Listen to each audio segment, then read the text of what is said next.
It's Toronto's podcast on the Canada's Podcast Network.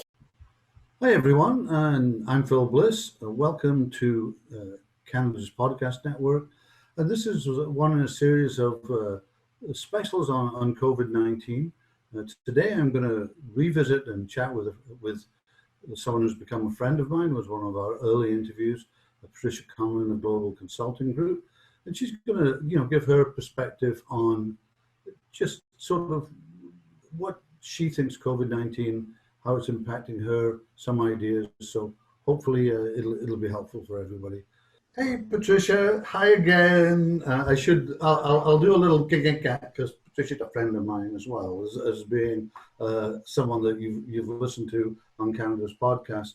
But for those that don't know you, tell us a bit about yourself. What made you become an entrepreneur? Just some background so listeners and viewers can click in with Sure. who you are. Yeah, Okay. absolutely. So yeah, I'm Tish Conlin, and I've been an entrepreneur pretty much my entire career. If you consider just less than a year out of university, I started the company that's still in business today.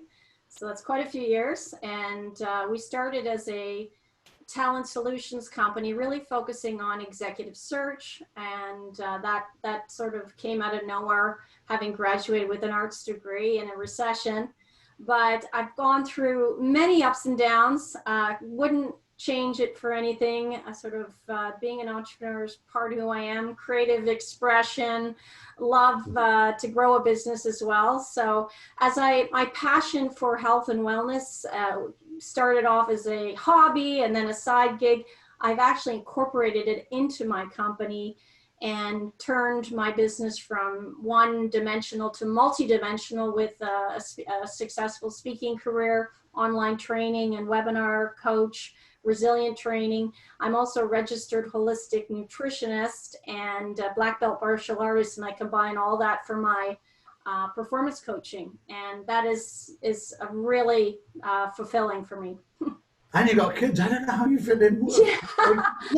Well, right now I have kids home 24/7 with the situation. So that gets us to the fact that this podcast, coming back to you, because we're featuring entrepreneurs that we know and how they're responding to COVID-19. So how are you managing, which is really a first for all of us, how are you managing to deal with it? Well, I think having had a lot of experience dealing with difficult things throughout my life, I think you have to tap into your inner strength, your resilience, because it is a serious situation, and we all need to support our frontline workers to stay home and stay safe so we can beat this thing. But just trying to have as much of a regular day as possible is really important. Getting the kids, we've got them set up for some online school now, which is helpful. We all have rules about working out. Obviously, there's more gaming going on with my kids, but I think given the circumstances, that's okay. Yeah. Things like that, trying to learn and just have as much family time as possible. So, you're an entrepreneur. You've owned and run your own business forever. Are you taking advantage of any of the government subsidies? Are they useful to you, or are they not useful to you? I'm not sure if they're going to be useful for me or not. I as of today, I haven't looked into them, but I do plan to. One of our areas has been put on hold, our recruitment initiative with a number of our clients. Some of our clients have essential services, so recruitment is going to continue, but I do expect drop in revenue for the next few months significantly, for sure. Yeah, I think we're going to take advantage of the $40,000 interest-free loan. Yes. We were talking earlier. I mean, we've had some business.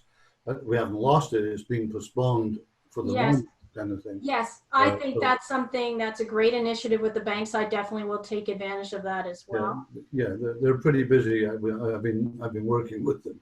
Oh, right. Yeah, no, great idea. I really thought that's an excellent for business owners. Yes. So, you're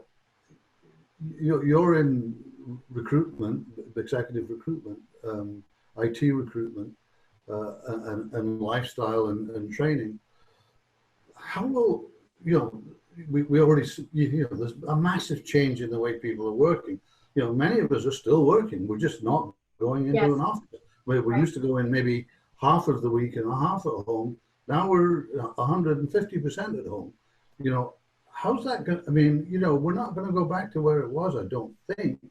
How's it going to change your business model in terms of looking for, that? I mean, it's a little different.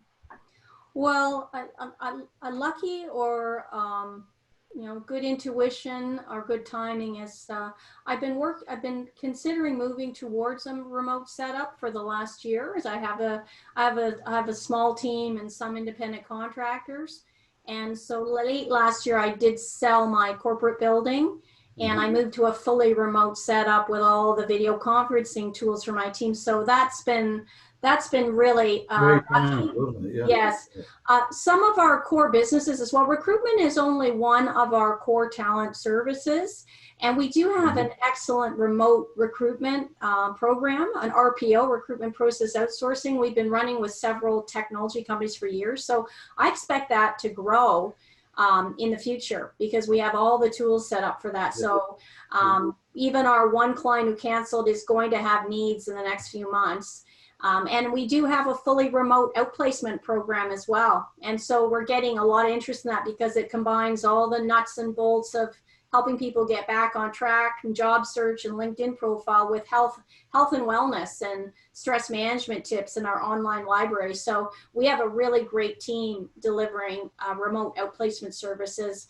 And our training division is growing quite a bit.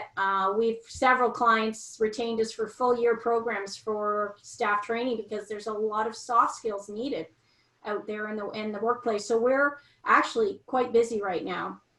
Yeah, and I know you do have, so I think you've got some good advice, observations on the new work at home kind of organizational thing, because I know you've been looking at that and kind of identifying certain things that could be of help. Maybe you could just give us a quick snapshot of that kind of thing. Sure. I mean, are you looking for some strategies working from home for people?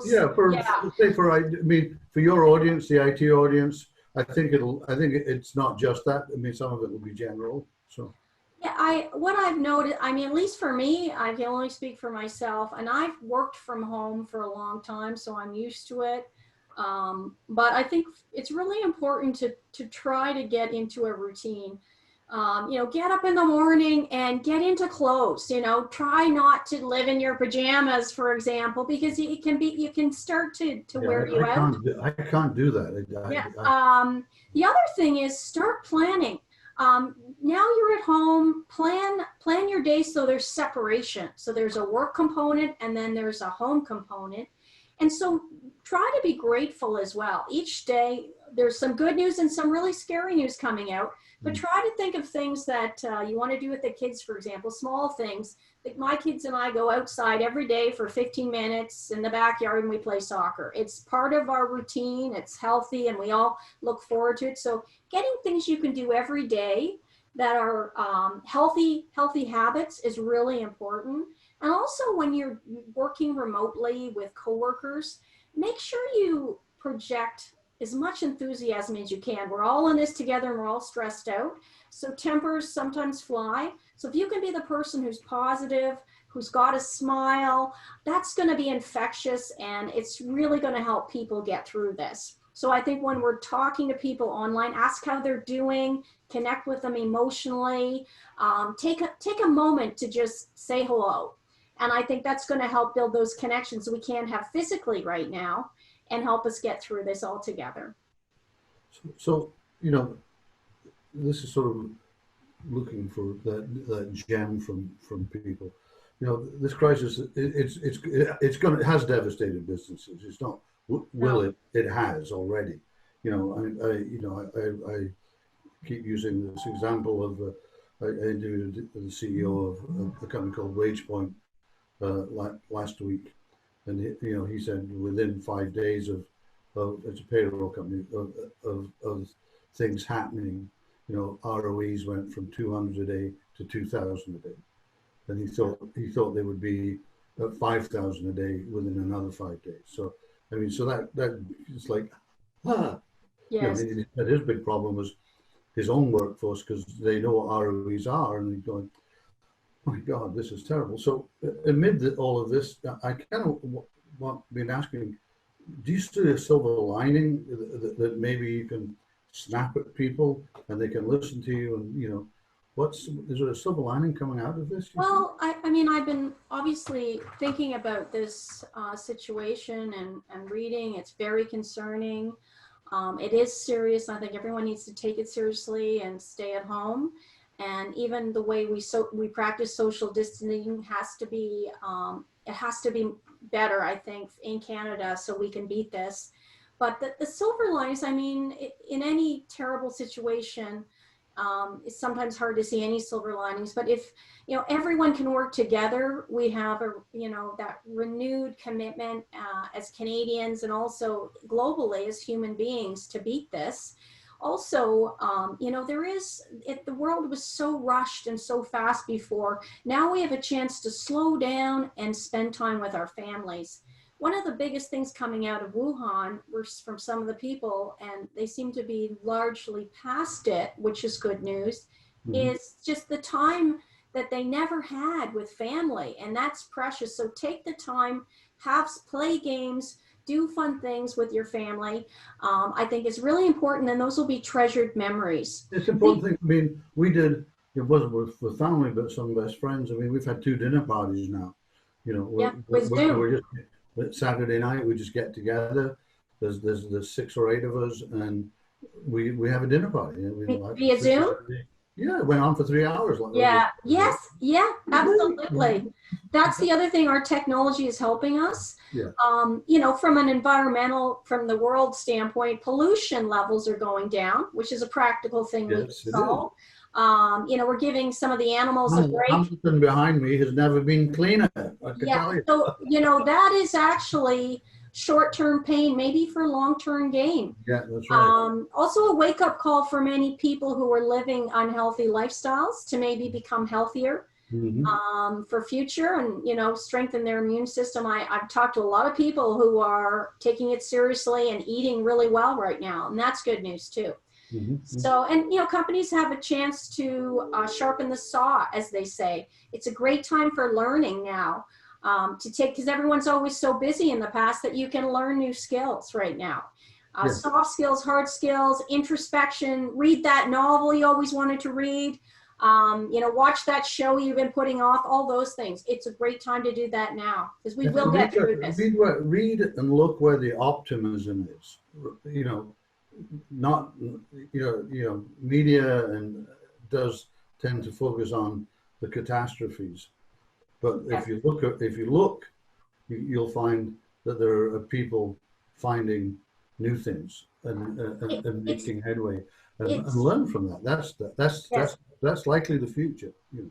It's very inspiring to see entrepreneurs rejigging their businesses. I can't remember the name of the gentleman with the pillow company. Now he's manufacturing masks. It's a Canadian on the West Coast. You know, companies doing ventilators, frontline support. Everyone thanking the healthcare workers with signs. I mean, really, we're pulling together as a country, and really, I think every country is doing the same. So that's inspiring. That, you know, hopefully will bode well for the future too. Thank you, Patricia. That was great. Good seeing you again. And, you know, thanks for coming back on Canada's podcast. Okay. My pleasure. Stay safe. Okay. Stay well.